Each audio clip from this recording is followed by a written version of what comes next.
Jangan lupa subscribe, like, komen, dan bagikan. Jangan sampai kamu ketinggalan info-info penting dari channel Pak D. Terima kasih telah mampir di channel Pak D. Belajar pandai bersama Pak D. Jadi pandai bersama Pak D. Pada kesempatan kali ini kita akan belajar tema 7, subtema 2, pembelajaran 5. Ini peristiwa yang menarik, banyak peristiwa heroik yang banyak terjadi di daerah-daerah setelah proklamasi kemerdekaan Indonesia. Para pejuang dengan gagah berani dan pantang menyerah berusaha mengusir Jepang dari Indonesia. Yuk, kita semangat dan sukacita menyambut kemerdekaan sangat terasa di seluruh penjuru Indonesia. Semangat tersebut diikuti dengan keinginan kuat untuk mengusir Jepang dari Indonesia. Berapapun kuatnya tentara Jepang yang disertai senjata lengkap dan modern tidak menyurutkan nyali dan tekad pejuang-pejuang Indonesia dengan gagah berani dan jiwa pantang mundur yang berkobar-kobar. Pejuang-pejuang Indonesia terus menentang dan melakukan berbagai macam perlawanan terhadap Jepang. Ayo rasakan semangat gagah berani, pantang menyerah, pantang mundur pejuang dengan menyanyikan lagu Maju Tak Gentar. Maju Tak Gentar ciptaan C. Simanjuntak dengan nada dasar bass sama dengan lagu Maju Tak Gentar ciptaan C. Simanjuntak dengan nada dasar bass sama dengan do irama 4/4.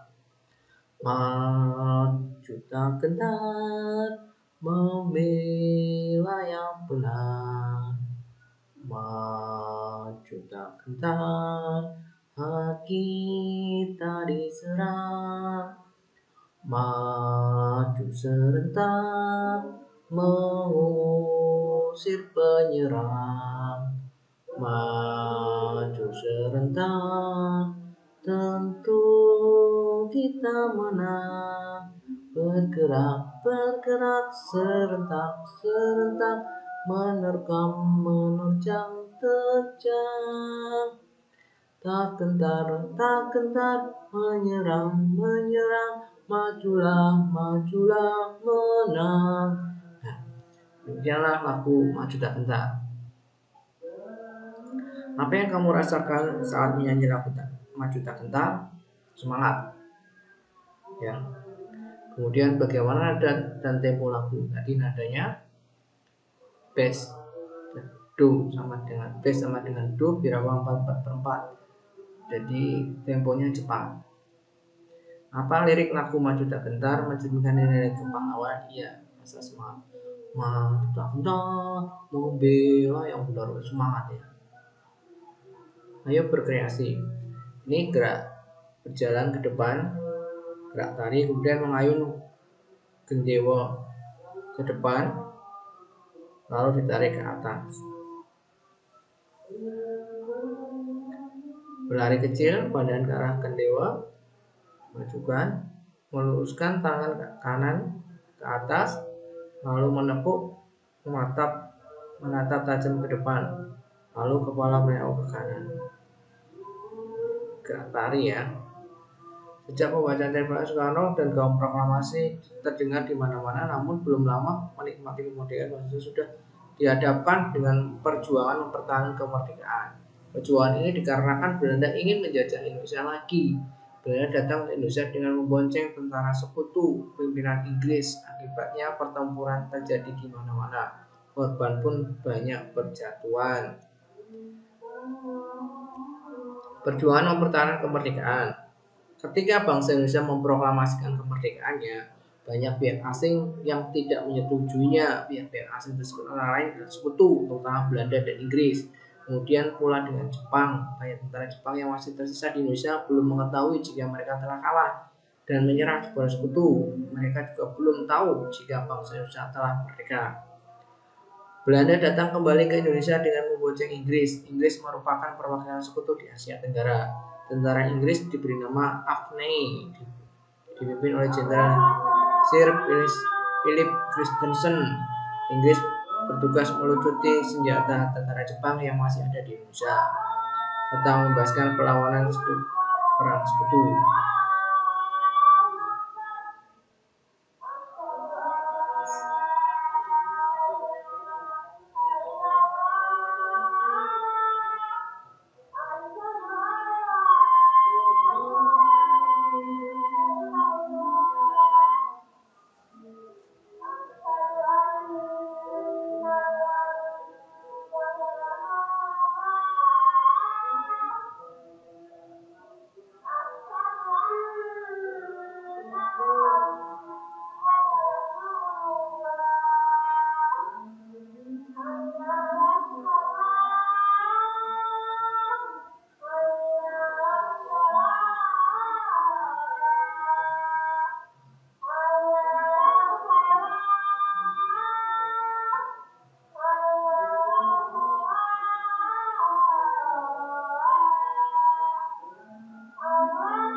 Kedatangan Inggris ternyata juga diboncengi tentara sipil Belanda yang disebut Nika, ditentang oleh rakyat dan pemerintah Indonesia.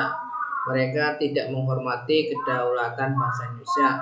Perlawanan rakyat terjadi di mana-mana. Perjuangan rakyat dalam rangka mempertahankan kemerdekaan Indonesia dilakukan dengan dua cara, yakni perlawanan fisik dan diplomasi. Perlawanan fisik dilakukan dengan kontak senjata, adapun perjuangan dengan diplomasi dilakukan melalui meja-meja perundingan. Perlawanan fisik dilakukan di berbagai daerah, diantaranya adalah di Surabaya tanggal 10 November 1945. Tokohnya Bung Tomo, Gubernur Suryo, dan tokohnya Sungkono. Berawal dari tewasnya Jenderal W.S. Malabi, pimpinan Sekutu. Kemudian Palagan Ambarawa terjadi pada tanggal 15 Desember 45 di Ambarawa, Jawa Tengah. Kemudian di tanggal 15 Desember di Hari Infanteri Nasional. Dan Bandung Lautan Api pada tanggal 23 Maret 1945, Bandung bagian selatan dibebaskan supaya tidak diduduki oleh tentara sekutu. Ya, tentara rakyat Bandung menolaknya, bahkan membakar kota Bandung agar tidak dikuasai sekutu. Tokoh yang terlibat adalah Muhtoha, Abdul Haris Nasution, dan Suryadi Suryodharma. Serangan umum 1 Maret 1945 di Jogja. Peristiwa ini dipicu Belanda menduduki kota Yogyakarta, mempropagandakan bahwa TNI telah hancur. Tokoh yang terlibat adalah Letkol Soeharto dan Sultan Hamengkubuwono IX,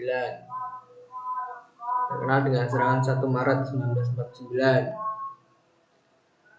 Perjuangan secara diplomasi juga dilakukan dari perundingan satu ke perundingan lain. Yang pertama, perundingan Linggarjati 10 November 1945 di Linggarjati, Cirebon, Jawa Barat.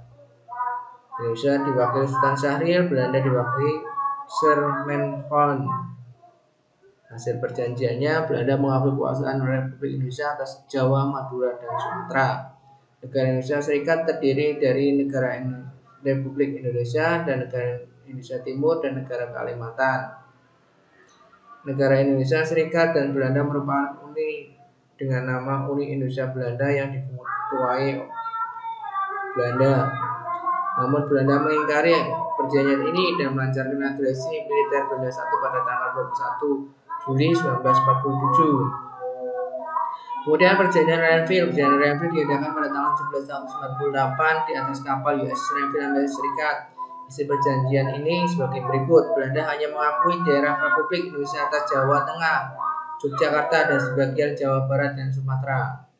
Semua pasukan RI harus ditarik mundur dari wilayah-wilayah yang diduduki Belanda. Belanda tetap berdaulat di seluruh wilayah Indonesia sampai diserahkan kepada Republik Indonesia Serikat (RIS) yang akan segera dibentuk. Namun Belanda lagi-lagi mengingkari isi perjanjian Renville dan melakukan agresi militer Belanda II pada tanggal 19 Desember 1949.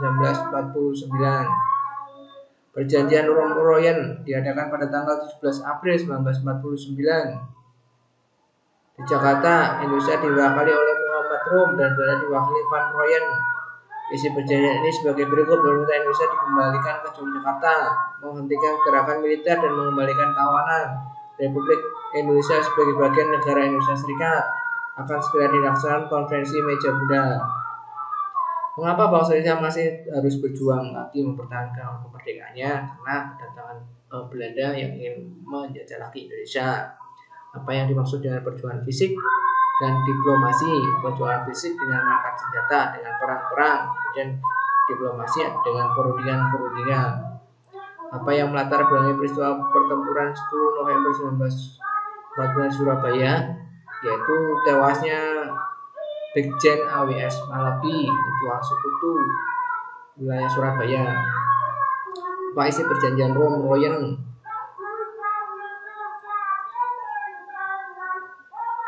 Isi perjanjian Romroyen, pemerintah Indonesia kembali ke Jogja, menghentikan gerakan militer.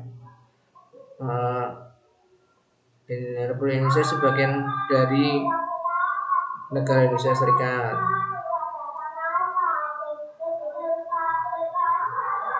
Apa yang dimaksud agresi militer Belanda? Kapan terjadinya? Agresi militer Belanda adalah serangan Belanda terjadi 2 kali, agresi militer Belanda 1 dan agresi militer Belanda 2. Agresi militer Belanda 1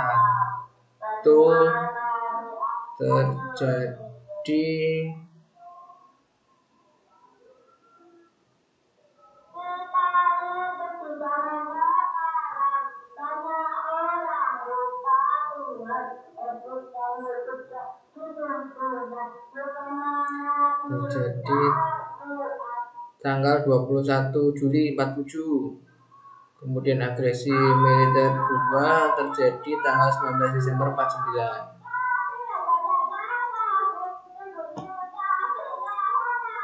Ayo menulis, pahamilah bacaan di atas, tuliskan informasi penting dalam bacaan ke dalam kolom berikut. Bentuk perjuangan fisik di perang ya. Perang di beberapa daerah, perjanjian, diplomasi, Renville, Royan, Linggan Jati.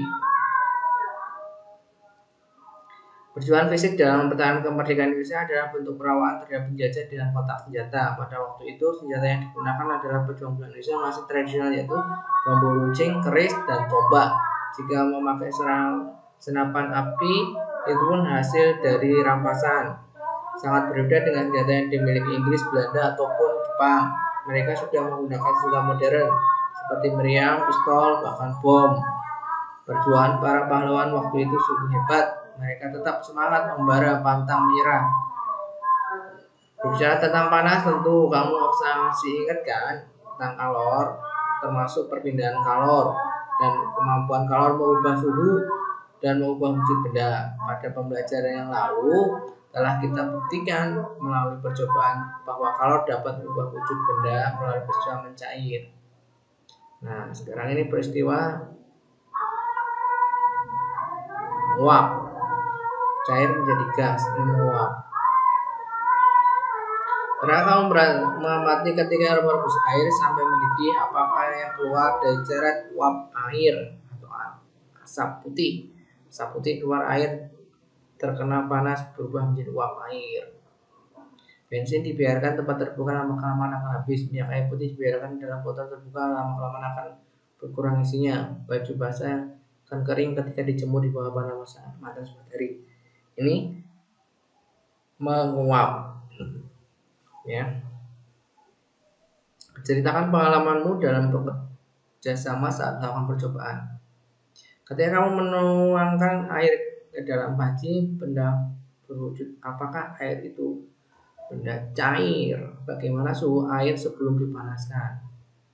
Dengan kompor seperti itu, suhunya rendah. Apa yang sedang terjadi pada saat air dalam panci diletakkan di atas kompor spiritus? Ketika menyala, lama-kelamaan akan panas, mendidih. Setelah beberapa saat di atas kompor spiritus, apa yang tampak keluar? Uap air. Apakah benda itu gas? Setelah ditutup dan tutup kering, kemudian tutup dibuka,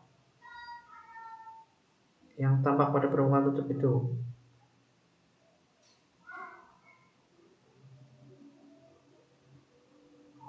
ya. Percobaan kedua,